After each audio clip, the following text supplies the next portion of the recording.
6년 전 이혼한 안모 씨는 두 자녀를 홀로 키우고 있습니다. 전 남편은 매달 100만 원씩으로 정해진 양육비를 거의 보내지 않았습니다.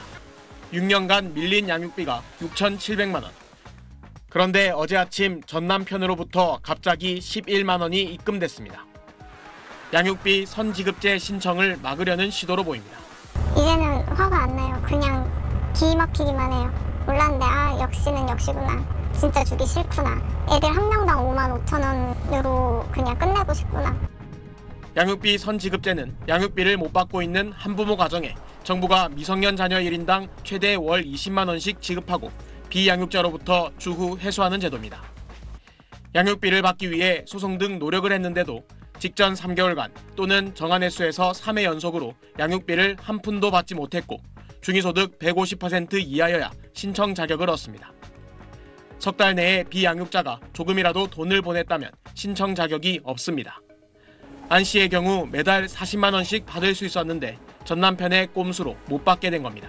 한 달에 10,000원, 10만 원 이렇게만 보내도 선지급제에서 제외되니까 나머지는 안 보내도 되겠다 이렇게 생각하는 사람도 많을 거고. 한부모 가족들 커뮤니티에선 1년 가까이 양육비를 안 주다가 지난달 7만 원이 입금됐다는 등 비슷한 사례들이 공유되고 있습니다. 여성가족부는 제도 시행 이후 비정기적이고 악의적인 양육비 지급 사례 등을 검토해 추가 지침을 마련하겠다고 밝혔습니다. 올해 선지급제로 수혜를 입을 미성년 자녀는 최대 13,500명.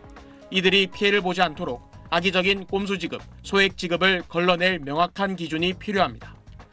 또 선지급 양육비를 제때 회수할 수 있도록 채무자 재산 조회 등 시스템 구축도 서둘러야 합니다. SBS 정성진입니다. A씨는 재작년 이혼하고 두 아이를 혼자 키웁니다. 전 남편은 처음 몇 달 양육비를 보냈지만 점차 뜸해지더니 연락이 끊겼습니다. 밀린 양육비가 3,600만 원. 처음에는 슈라슈라 하면서 문자 보내고 더욱더 연락 안 되고 좀 심적으로 힘들기도 했고요.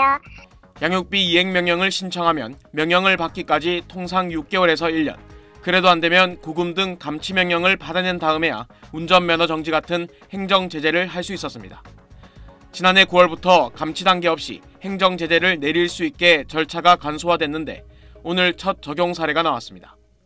여성가족부는 양육비 미지급 부모 157명에 대해 출국 금지와 운전면허 정지, 명당 공개 등 195건의 행정 제재를 내렸습니다.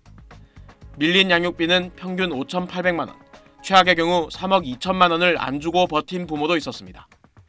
이 가운데 한 명은 이행 명령 뒤 단 5개월 만에 제재를 받았습니다. 기존엔 2년 이상 소요됐는데 크게 단축된 겁니다.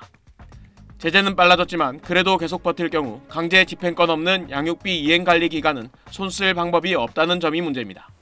시간 소요도 많을 뿐더러 이런 양육비 채무 불이행하는 자들에게는 버틸 때까지 버텨보자라는 생각을 계속 하게 되죠. 오는 7월부터는 양육비를 못 받고 있는 한부모 가족에게 정부가 우선 지급하고 나중에 채무자에게 회수하는 양육비 선지급제도 시행되는데 부족한 지원 예산과 회수율 높일 방안은 과제로 남아 있습니다. SBS 정성진입니다. 네, 오늘 마지막 소식 제목부터 한번 보겠습니다. 두 돌 안 됐는데 양육 비용 평균 얼마인데요. 정말 어느 정도 되나요? 네, 교육부가 조사를 했는데요. 이 영유아가 있는 가정의 경우 교육비라든지 보육비, 이 양육비를 전체 체크를 해보니 한 달 약 111만 원에 달하는 것으로 나타났습니다. 3년 전보다 14만 원 늘어난 것인데요. 가구별 양육 비용이 100만 원을 넘어선 것은 이번이 처음입니다. 어린이집과 유치원 이용 시간도 점점 늘고 있습니다. 보육기관 서비스 만족도는 90%를 넘겨서 조사를 시작한 뒤 가장 높은 수준을 기록했습니다. 기관을 선택할 때 어린이집은 집과의 거리, 유치원은 프로그램이 가장 큰 영향을 미친 것으로 조사됐습니다. 보호자들은 교육 내용의 다양화를 가장 필요한 개선 사항으로 또 보육과 교육비 지원 확대를 가장 희망하는 육아 정책으로 꼽았습니다. 네, 잘 들었습니다. 고맙습니다.